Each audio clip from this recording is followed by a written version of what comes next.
예, 하나님의 말씀 사도행전 1장 8절 말씀입니다.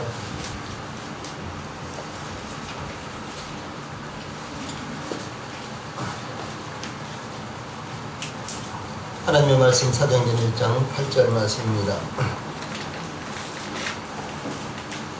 오직 성령이 너희에게 임하시면 너희가 권능을 받고 예루살렘과 온 유대와 사마리아와 땅끝까지 이르러 내 증인이 되리라 하시니라. 아멘. 자, 앞에 보시고 한번 같이 읽겠습니다. 시작. 오직 성령이 너희에게 임하시면 너희가 권능을 받고 예루살렘과 온 유대와 사마리아와 땅끝까지 이르러 내 증인이 되리라 하시니라. 아멘. 예, 지난주도 저희들이 사도행전 1장 말씀을 나누는데 오늘도 사도행전 1장 말씀을 중심으로 믿는 자들에게 임한 성령의 권능, 이런 주제로 말씀을 나누기를 원합니다.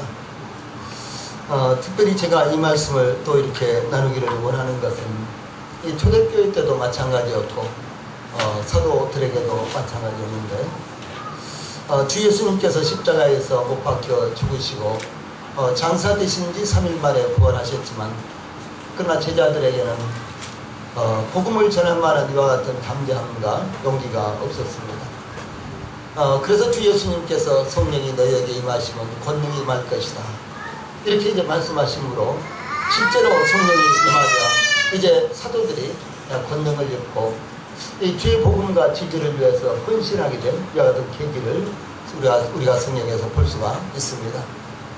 그래서 오늘 이 말씀을 통해서 우리 성도들이 복음에 대한 자신감, 또 주님 안에 있다는 이와 같은 자신감과 이 자랑, 이와 같은 것들을 우리 성도들이 갖는 것이 믿음의 삶의 여정 가운데서 정말로 필요하다는 것을 저는 늘 느끼고 있습니다. 네, 제 스스로도 이 세상을 살면서 자주 이제 낙심하게 되고 또 조그만 어려움을 겪어도 그리스도인으로 사는 것이 참 힘들기도 하고 이런 경우를 저도 자주 느낍니다.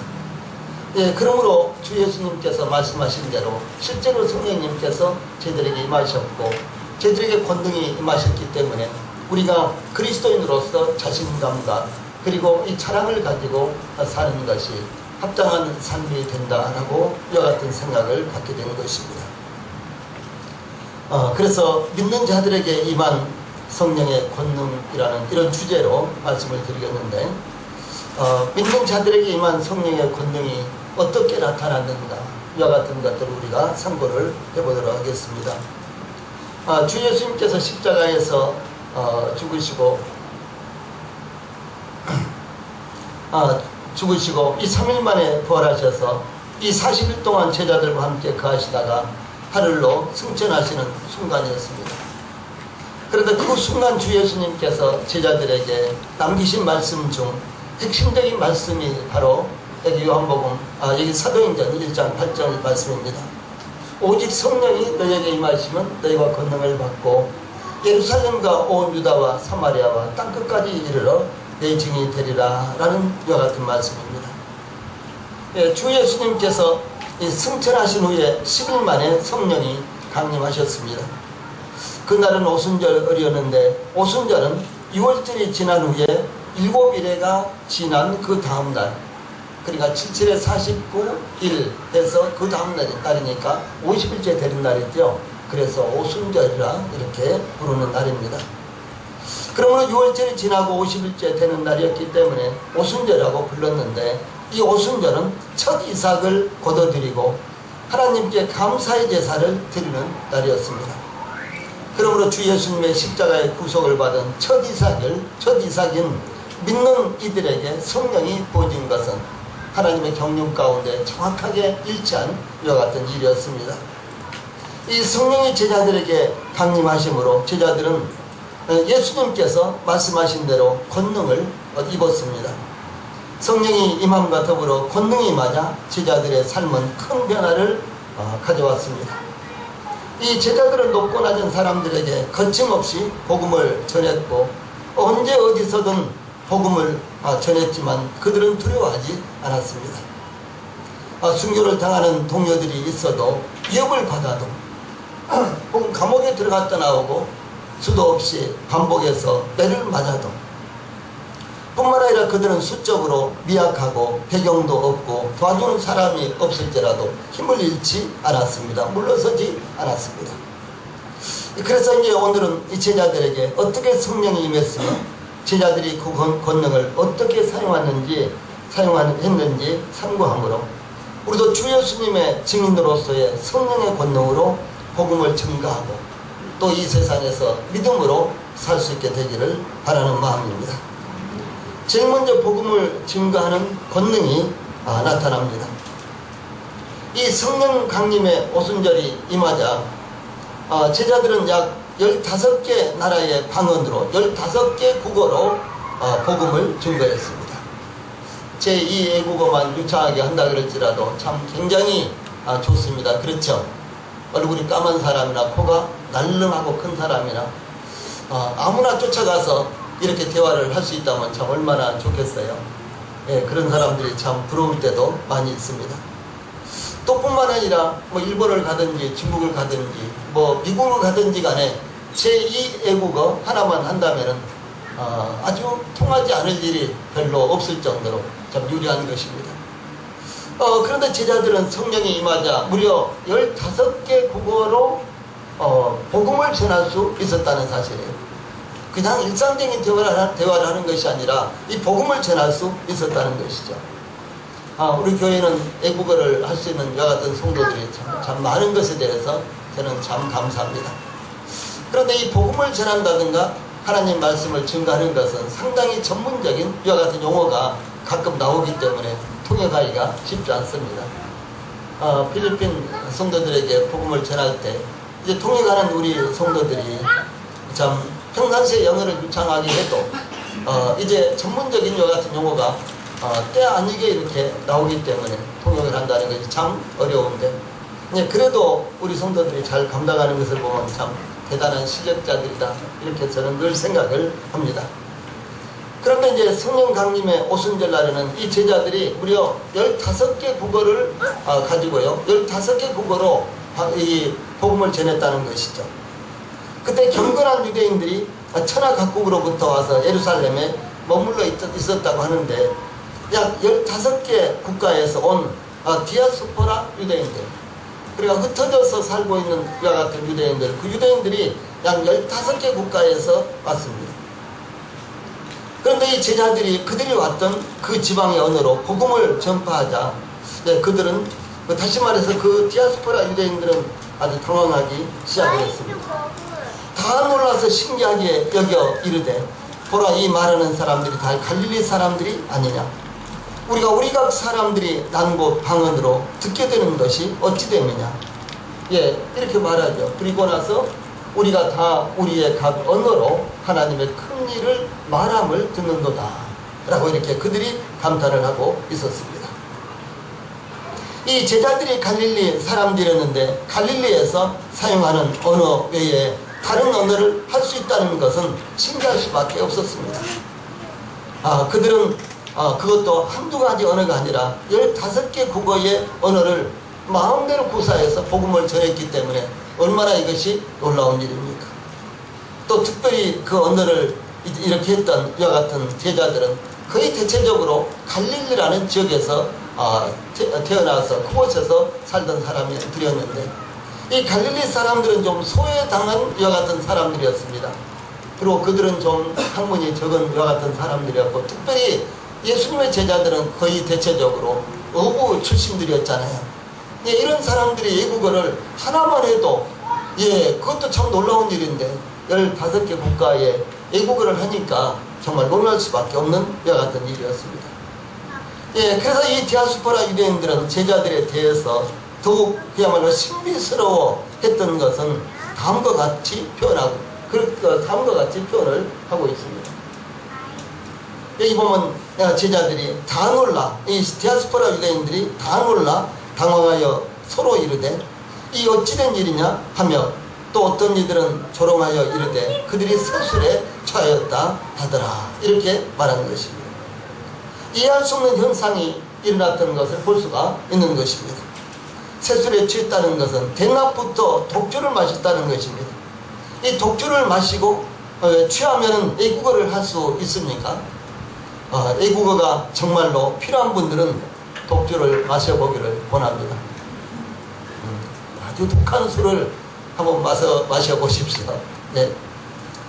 예, 그래서 혹시 우리 성도들이 술을 마시다가도 혹시 다른 성도들에게 들켜서 부끄러움이 되면은 나 지금 애국어를 하고 싶어서 술을 마셨다고 이렇게 변명을 하면은 아마 통하지 않을까요? 그게 무슨 소리냐 그러면 성경에도 그렇게 돼 있지 않느냐라고 이렇게 변명을 하면서 웃기면은 어떻게 하겠습니까? 여기 15개 국어나 되는 이와 같은 애국어를 하니까 이들이 이 세술에 독주에 취했다라고 이렇게 사람들이 말한 것입니다. 그때 베드로와 더불어서 12사도들이 일어나서 이렇게 말합니다. 유대인들과 예루살렘에 사는 모든 사람들아, 이 일을 너희로 알게 할 것이니 내 말에 귀를 기울이라. 때가 제3시니 너희 생각과 같이 이 사람들이 취한 것이 아니라 이렇게 말합니다. 때가 제3시라고 이렇게 말하는 것은 오전 9시라는 것입니다. 오전 9시에 술이 잔뜩 취해서 그 말이 안 되는 일이죠. 그 상식적으로 말이 안 되는 이야기였습니다. 거기에는 사도들과 더불어서 120명의 제자들이 있었습니다. 그들에게 성령이 충만하게 임하자 그들이 각각 다른 언어로 복음을 전파했습니다. 그들은 독주를 마시고 취한 것이 아니었습니다. 성령님께서 이 복음을 전파할 수 있는 수단으로 제자들에게 그들이 알지도 못하고 이해하지도 못하는 그리고 할 수도 없었던 애국어를 할 수 있게 능력을 베풀어 주신 이와 같은 엄청난 신비스러운 이와 같은 기적이 일어났던 것입니다. 그 말을 들은 베드로는 또다시 이 사도들과 함께 일어나서 아주 당당하게 이렇게 말했습니다. 유대인들과 예루살렘에 사는 모든 사람들아, 이 일을 너희로 알게 할 것이니 내 말에 귀를 기울이라. 베드로의 모습은 얼마나 권위가 있는 사람으로 보입니까? 얼마나 담대합니까? 얼마나 패기 있는 모습입니까? 얼마나 확신 있는 모습입니까? 이 베드로는 주 예수님과 같은 권위를 가지고 회중 앞에 일어나서 담대하게 복음을 전거했습니다. 성경에 기록된 모든 설교 가운데 주 예수님의 설교를 제외한다면, 그리고 기독교 역사 가운데 수백만 수천만의 이 설교들 가운데서도 예수님의 설교를 제외하고는 가장 그야말로 아주 명확한 설교, 가장 정확한 설교, 그리고 가장 그야말로 아주 핵심적인 이와 같은 설교, 유명한 설교를 베드로는 한 것입니다. 그래서 이 베드로의 오순절 설교는 그 어느 설교보다도 더 위대한 이와 같은 설교가 되는 것입니다. 갈릴리 호수의 어부에 불과했던 베드로가 어떻게 이런 권능을 사용할 수가 있었을까요? 이 도망치고 숨고 포기하고 낙심하던 베드로가 어디에 이런 권능이 그에게 감춰져 있었을까요? 그 권능은 베드로에게서 나온 것이 아니라 성령이 임하심으로 하나님께서 성령을 통해서 주신 권능이었다는 사실을 여기에서 나타내고 있는 것입니다. 그래서 이 베드로의 확신 있는 설교는 계속해서 이어졌습니다. 그런즉 온 이스라엘 온 집은 확실히 청령 알지니 너희가 십자가에 못 박은 이 예수를 하나님이 주와 그리스도가 되게 하셨느니라. 이 베드로의 설교를 들은 청중들은 그들 마음에 찔려서 베드로와 사도들 앞에서 어쩔 줄을 몰라 했습니다. 이 베드로의 이와 같은 설교는 아주 권능 있는 설교였고 사람의 마음을 찌르는 이와 같은 설교였고 정확하게 이 설교를 듣고 나서 어찌할 줄을 모르고 안절부절하고 두려워하는 이와 같은 설교가 되었다는 것이죠. 그래서 이 디아스포라 청중들은 이렇게 말합니다. 형제들아, 우리가 어찌할꼬? 그때 베드로는 담대하게 외쳤습니다. 너희가 회개하여 각각 예수 그리스도의 이름으로 세례를 받고 죄사함을 받으라. 그리하면 이 성령의 선물을 받으리니 이 약속은 너희와 너희 자녀와 모든 먼 데 사람 곧 우리 하나님이 얼마든지 부르시는 자들에게 하신 것이라. 이렇게 설교를 합니다. 자, 아래 말씀 같이 한번 읽고 지나갑시다. 시작. 너희가 회개하여 각각 예수 그리스도의 이름으로 세례를 받고 죄사함을 받으라. 그리하면 성령의 선물을 받으니 이 이 약속은 너희와 너희 자녀와 모든 먼 데 사람 곧 주 우리 하나님이 얼마든지 부르시는 자들에게 하신 것이다. 예, 사랑하는 여러분, 하나님의 말씀을 듣고 의문점이 생긴다면 그것은 참 좋은 것입니다. 또 하나님의 말씀을 들었을 때 여러분들 마음 가운데 감동이 된다면 그것은 참 여러분들에게 복된 것입니다. 그러므로 하나님의 말씀을 여러분들이 집중해서 들으시고 그 하나님의 말씀이 여러분들과 어떤 관련을 맺고 있는지 여러분들이 깊이 있게 말씀을 받아야만 되는 것입니다. 여기 디아스포라 유대인들은 제자들이 이 사도 베드로가 전하는 이 복음의 말씀을 듣고 나서 형제들아 우리가 어찌해야 되느냐 라고 이렇게 반문을 했습니다. 이 사도 베드로의 말씀을 듣고 나서 이 디아스포라 유대인들은 마음의 찔림을 받았어요. 아, 그렇구나. 그러면 우리가 어떻게 해야 되느냐. 여러분, 이것이 바로 구원의 길이요, 이것이 하나님의 은혜를 입을 수 있는 길이라는 사실을 여러분들이 여기서 놓쳐서는 안 되는 것입니다. 예, 더 중요한 것은 사도들이 전한 복음은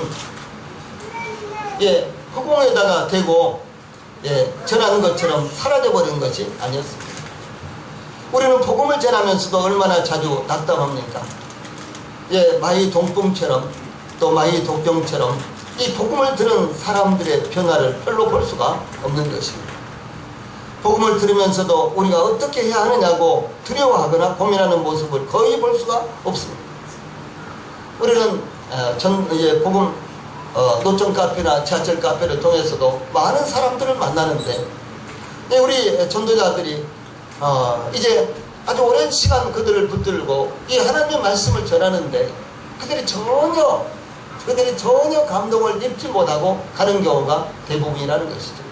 그 마음에 찔림을 받지 못하는 경우가 대부분이라는 것입니다.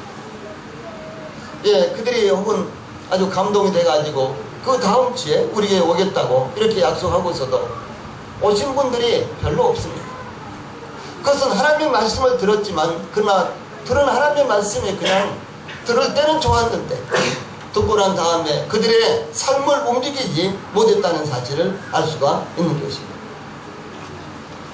마치 롯이 이 소돔과 고모라 성이 멸망을 당할 때 그의 두 딸과 정원한 사이들에게 여호와께서 이 성을 멸하실 터이니 너희는 일어나 이곳에서 떠나라 이렇게 요청을 하자 아주 위급한 순간에 복음을 전했습니다.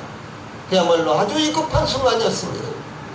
그런데도 불구하고 이 롯의 사이들은 이 장인의 말을 농담으로 여겼던 것과 마찬가지로 오늘날도 우리가 복음을 전하지만 농담으로 여기고 그저 지나간 이야기로 전하고 듣고 지나간 이야기로도 듣는 이와 같은 모습들을 얼마든지 볼 수가 있는 것입니다.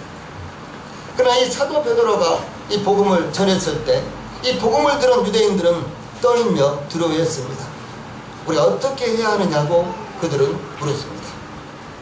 그때 사도 베드로가 너희가 이 폐역한 세대에서 구원을 받으라 이렇게 했을 때 그 말을 듣고 이제 세례를 받은 사람의 수가 3,000이나 되었다라고 이렇게 증거합니다.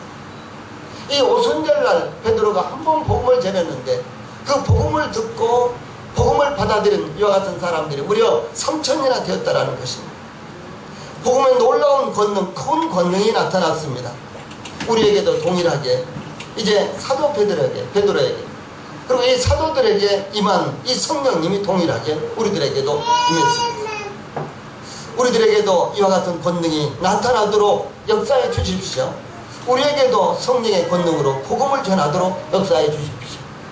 사랑하는 우리 성도들이 늘 이렇게 하나님 앞에 기도하는 자세를 갖게 되시기를 바랍니다.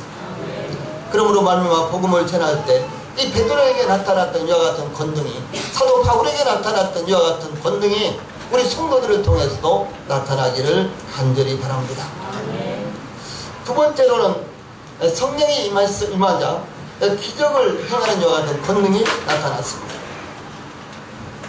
바로 이 기적이 성령의 권능을 통해서 나타난 것입니다.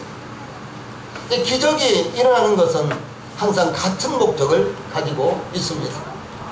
즉 주 예수님께서 기적을 일으키실 때나 사도들에 의해서 기적이 나타날 때나 항상 목적은 같았습니다. 기적은 기적 자체로 목적이 있는 것이 아니라 복음을 증가하기 위한 것입니다. 그러므로 사도행전에 나타난 기적을 살펴보면 기적으로 인해서 복음의 확장이 이루어졌던 것을 볼 수가 있는 것입니다. 요한복음에는 주 예수님께서 기적을 일으키신 장면이 7번 나타나는데 기적을 일으키시기 전후로 기적을 배경으로 예수님께서 복음을 전파하시는 모습이 기록되어 있습니다. 이와 같이 성경의 기적은 항상 복음 전파라는 수단의 촉매제로 활용이 되었습니다. 성령 강림 이전에도 주 예수님께서 사역하실 때에도 제자들은 기적을 일으킬 수 있었던 것으로 성경에 나타나 있습니다. 제자들을 전도하도록 파송하실 때 기적을 일으킬 수 있는 능력을 주 예수님께서 주셨습니다. 마태복음 10장 1절에 보면 예수께서 그의 12제자를 부르사 더러운 귀신을 쫓아내며 모든 병과 모든 약한 것을 고치는 권능을 주시니라, 이렇게 기록되어 있고, 이제 70명의 제자들이 파송이 되어서 복음을 전하고 돌아와서는 이렇게 보고를 합니다. 70인이 기뻐 돌아와 가로되 주여 주의 이름으로 귀신들도 우리에게 항복하여더이다. 네, 이렇게 와서 보고를 했습니다. 또 한편 주 예수님께서 세 제자를 데리시고 변화산에 올라가 있는 동안 이 남은 제자들이 산 아래에 있었는데 어떤 간지라는 아들을 데리고 온 어떤 사람이 있었습니다. 그 사람이 간지라는 자기 아들을 데리고 와서 제자들에게 고쳐달라고 하는데 제자들이 그것을 고치지를 못했어요. 그때 예수님께서 이 간지라는, 귀신 들려서 간지라는 그 아들을 고치지 못한 제자들을 책망하시면서 악하고 폐역한 세대여, 내가 너희와 얼마나 오랫동안 있겠느냐라고 이렇게 책망하시는 내용이 담겨져 있습니다. 그러면 성령이 임하기 이전에 제자들이 베풀었던 기적과 성령 강림 이후에 제자들을 통해서 나타난 기적은 무엇이 다를까요?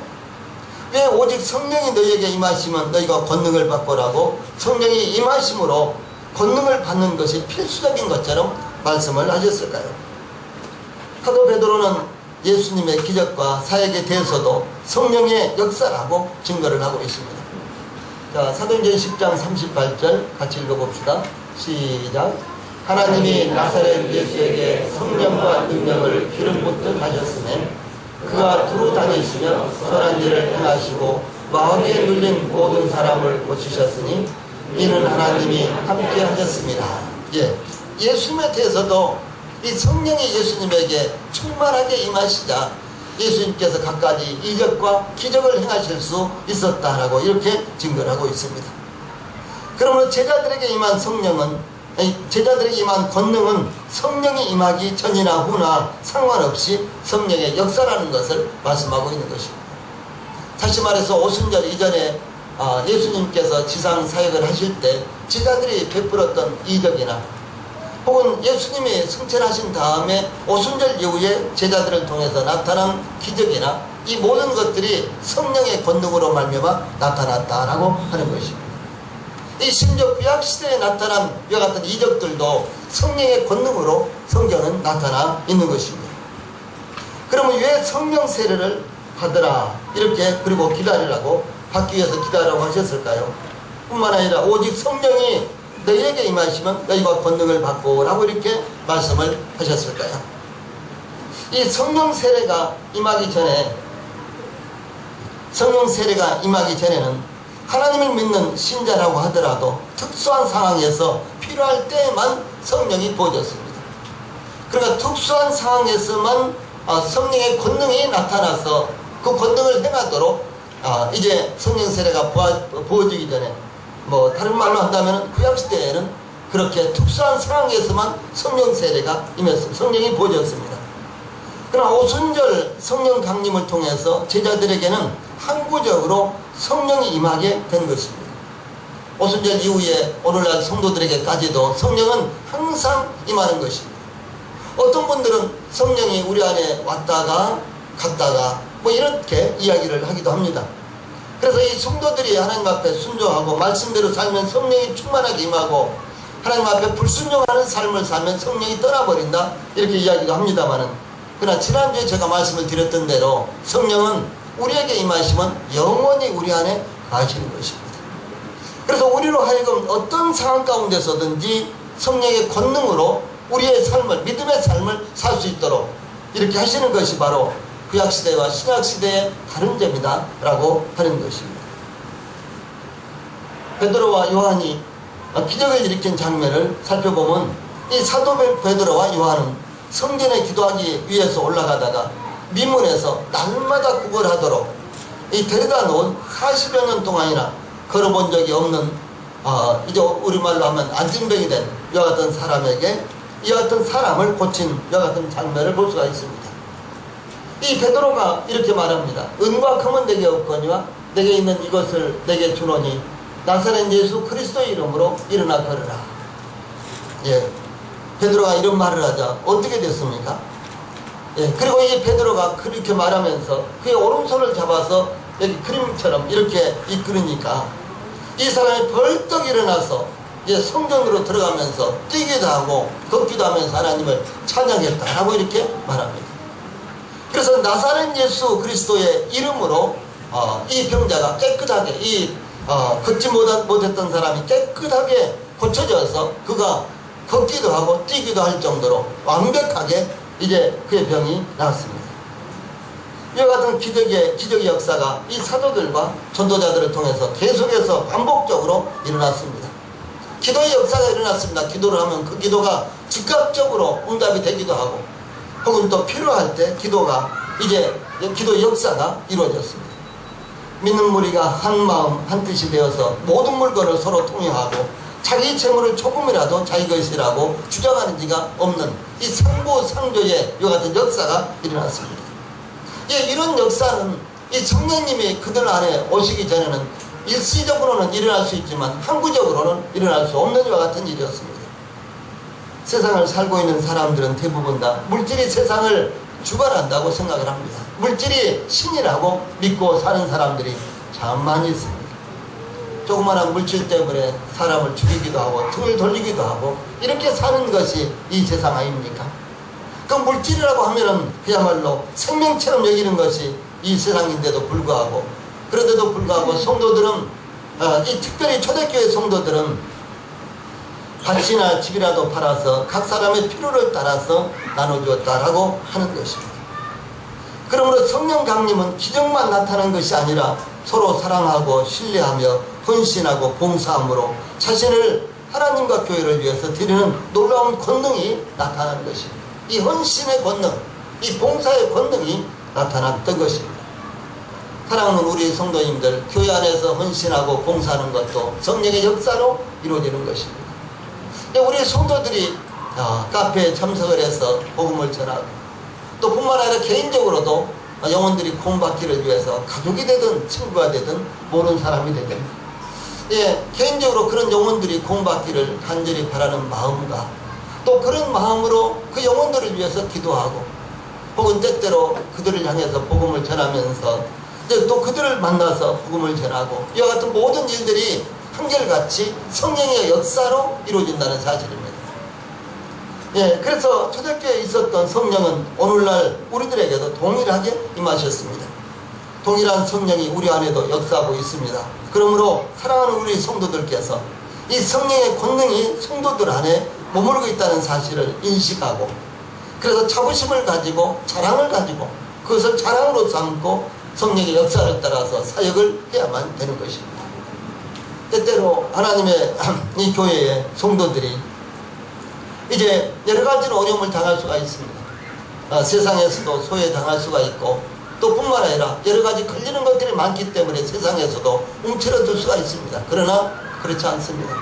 오히려 이 하나님의 삼위가 되시는 성령님께서 우리 안에 거하시기 때문에 우리는 그 성령의 권능으로 세상을 살 수 있을 뿐만 아니라 이 성령의 권능으로 우리가 세상을 이기는 삶을 살 수 있다는 사실을 늘 성도들이 마음 가운데 가지시기 바랍니다.